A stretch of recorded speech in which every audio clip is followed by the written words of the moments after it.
திருச்சிற்றம்பலம். தென்னாடுடைய சிவனையை போற்றி, எந்நாட்டவருக்கும் இறைவா போற்றி. அனைவருக்கும் வணக்கம். நாம் இன்னைக்கு மிதுன ராசிக்கு உண்டான ஆகஸ்ட் மாத பலன்களை பற்றி தான் நம்ம பார்க்க போகிறோம். அதற்கு முன்னாடி நம்மளுடைய சேனலை சப்ஸ்கிரைப் பண்ணிக்கோங்க. பெல் பட்டனில் ஆல் அப்படின்னு சொல்லக்கூடிய பட்டனை கிளிக் பண்ணிக்கோங்க. அப்போ தான் நம்ம போடக்கூடிய அனைத்து பதிவுகளுமே உங்களுக்கு உடனுக்குடன் வந்துகிட்டே இருக்கும். மிதுன ராசி அன்பர்களே, உங்களுடைய ராசி அதிபதி யாருன்னா புதன் தான். புதன் 2ஆம் வீட்டில் கடகத்தில் இருந்தாலும் வக்ரகிரியாக போகிறார். 5ஆம் தேதியிலிருந்து 28ஆம் தேதி வரைக்கும். பொதுவாக ராசி அதிபதி லக்னாதிபதி வக்ரமாக கூடாது அப்படிங்கிறது ஒரு வகையான உண்மையாக இருந்தாலும் கூட உங்கள் ஜாதகத்தில் புதன் வக்ரமாக இருக்கிறார் அப்படின்னா இந்த மாதம் உங்களுக்கு ஒரு ஜாக்பாட் மாதமாக நம்ம எடுத்துக்கலாம். ஏன் அப்படின்னா எப்பவுமே ராசி அதிபதி வக்ரமானார்னு வச்சுக்கோங்களேன், நீங்கள் செய்யக்கூடிய விஷயம் கரெக்டாக இருக்கும், ஆனால் அது மற்றவர்களுக்கு பிடிக்காது. உங்களுடைய குறிக்கோள், உங்களுடைய எண்ணங்கள், உங்களை சார்ந்த விஷயத்தில் உங்களுக்கு நீங்கள் பிடிவாத குணத்தோடு இருப்பீங்க.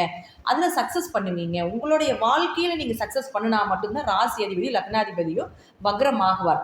ஆனால் இது எப்படின்னா யாருக்கிட்டையும் நேர்ந்து கலந்தாமல் போகக்கூடிய ஒரு அமைப்பு.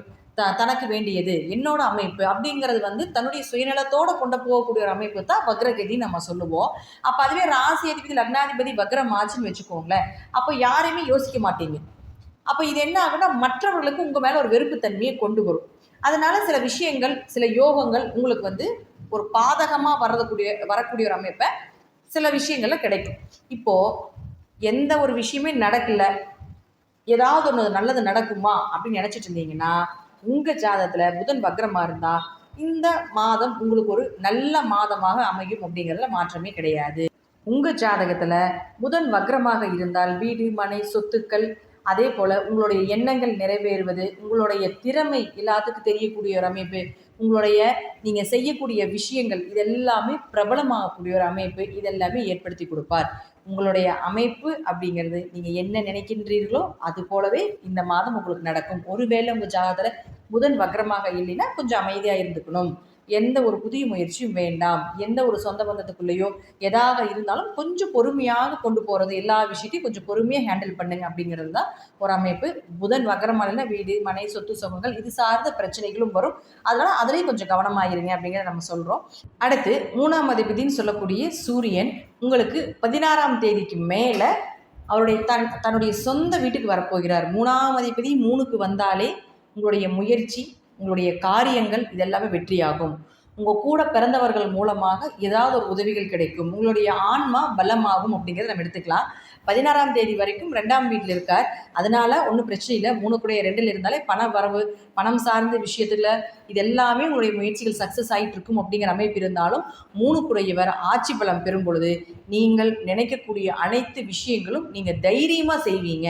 எதா இருந்தாலும் தைரியத்தோடு போராடக்கூடிய தன்மையை இந்த சூரியன் உங்களுக்கு ஏற்படுத்தி கொடுத்து விடுவார். அடுத்து பாருங்க சுக்கிரன். இந்த சுக்கிரன் யாருன்னா உங்களுக்கு 5 மற்றும் 12ஆம் அதிபதி. பொதுவாக சுக்கிரன் அப்படின்னு சொல்லக்கூடியவர் 24ஆம் தேதி வரைக்கும் இங்கே இருக்கார். 24ஆம் தேதிக்கு மேலே உங்களுக்கு கேதுவோட சேர்றார். அப்போ 5ஆம் அதிபதி பாருங்க 3ஆம் வீட்டில் இருக்கும் பொழுது உங்களுடைய குழந்தைகளுடைய தேவைகளை பூர்த்தி பண்ணலாம். அதே போல் 5-3 தொடர்பு ஏற்பட்டாலே உங்களுடைய காரியத்தில் நீங்கள் கண்ணா இருப்பீங்க அப்படிங்கிறத நம்ம எடுத்துக்கலாம். குலதெய்வத்தினுடைய அனுகிரகம், குழந்தைகளுடைய சந்தோஷங்கள், குடும்ப ஒற்றுமை இதெல்லாமே சிறப்பாக இருக்கும். 24ஆம் தேதிக்கு மேலே சுக்கிரன் நீசமாகும் பொழுது உங்களுடைய இது சார்ந்த விஷயங்கள் எல்லாமே 24ஆம் தேதிக்கு முன்னாடியே வச்சுக்கோங்க. ஏன்னா 24ஆம் தேதிக்கு மேலே இந்த சுக்கிரன் நீசமாகும் பொழுது கொஞ்சம் விரைய செலவுகள், கொஞ்சம் அதே போல் மருத்துவ செலவுகள், தேவையில்லாத ஏதாவது ஒரு பழிபாவங்கள் ஏற்றுக்க வேண்டிய ஒரு சூழ்நிலைகளையும் ஏற்படுத்தி கொடுப்பார். அதனால் அதிலே கொஞ்சம் கவனமாக இருந்து செயல்படுத்த வேண்டும். ஏன்னா 5ஆம் இடம் அப்படிங்கிறத ஒழுக்கத்தை சொல்லக்கூடிய ஒரு இடம் 5. அப்போ அந்த 5 சுக்கிரன் நீசமாகி கேதுவோட சேரும்பொழுது உங்களுடைய ஒழுக்கத்தில் யாராவது ஒருத்தர் குறை சொல்லுவார், அல்லது உங்களுக்கே அது தெரியாமல் சில தவறுகள் செய்ய வேண்டிய ஒரு சூழ்நிலைகளை இந்த கிரகங்கள் ஏற்படுத்தி கொடுத்துரும். அதனால் இதுலேயும் கொஞ்சம் நீங்கள் கவனமாக இருந்து செயல்படுத்த வேண்டும் அப்படிங்கிறது உண்மை. 24ஆம் தேதிக்கு மேலே பெருசாக வெளியூர் வெளிநாடு பயணங்கள் எதுக்குமே நீங்கள் மூவ் பண்ண வேண்டாம். அதற்குள்ளேயே எல்லாமே செய்து முடித்து கொள்ளுங்கள் என்பது ஒரு சின்ன ஒரு அட்வைஸை கூட நீங்கள் எடுத்துக்கலாம். அடுத்தது பாருங்கள் 6 மற்றும் 11ஆம் அதிபதினு சொல்லக்கூடிய செவ்வாய். இந்த செவ்வாய் 12ஆம் வீட்டில் நிற்கிறார். 6 12ஆம் வீட்டில் இருந்தாலே வேலைக்காக வெளிநாடு போகிறது.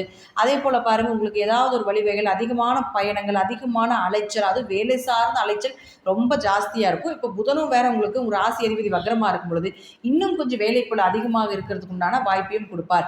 அதனால் இந்த வண்டியில் ஸ்பீடாக போகிறது இதெல்லாமே கொஞ்சம் குறைத்து கொள்வது என்பது சிறப்பான ஒரு விஷயமா இருக்கும்.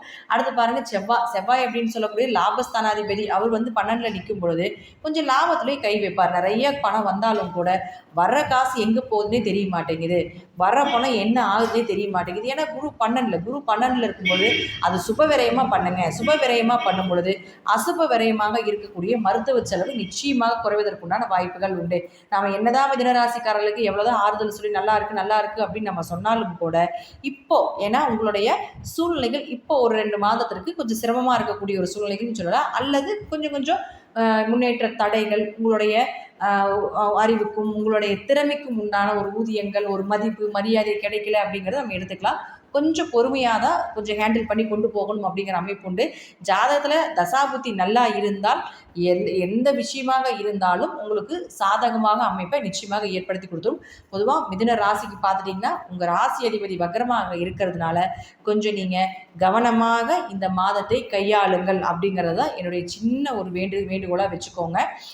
நன்றி. மீண்டும் ஒரு நல்ல பதிவில் சந்திக்கலாம். திருச்சிற்றம்பலம், தில்லையம்பலம், நரசிம்ம திருவடிகளே சரணம்.